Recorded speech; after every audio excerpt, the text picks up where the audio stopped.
Banaskantha Tharad Sanchore highway પર રોજે રોજ અકસ્માતના અવનવા બનાવો બનતા જ હોય છે।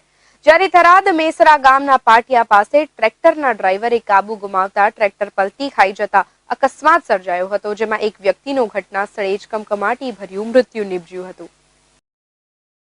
બનાસકાંઠા અને રાજસ્થાનની સરહદી થરાદ સાંચોર હાઈવે પર મેસરા ગામના પાટિયા પાસે ટ્રેક્ટરનો અકસ્માત થયો હતો। રાજસ્થાનથી થરાદ પરત ઘર તરફ જઈ રહેલ થરાદના મેસરા ગામના પાટિયા પાસે ટ્રેક્ટરના ડ્રાઈવરે કાબુ ગુમાવતા પલટી થઈ ગઈ હતી અને એક વ્યક્તિ ટ્રેક્ટર પરથી નીચે પટકાઈ ગયો હતો। તે દરમિયાન ટ્રેક્ટર પણ લઈ બાઇકના 2 જણ ત્યાંથી ભાગી ગયા હતા। તે આ ઘટના રાત્રિના 9 વાગ્યાના ટાઈમે થવા પામી હતી, જ્યારે સવારના ટાઈમે આજુબાજુના લોકોને ખબર પડતાની સાથે લોકો ટોળે થઈ ગયા હતા અને પડેલી લાશ જોઈ સમગ્ર વિસ્તારમાં અરેરાટી જોવા પામી ગઈ હતી। આ વાતની જાણ થરાદ પોલીસને કરાતા થરાદ પોલીસ ઘટના સ્થળ પર પહોંચી વધુ તપાસ હાથ ધરી છે। સમરત ચૌધરી સાથે લાઈવ ગુજરાત ન્યૂઝ થરાદ।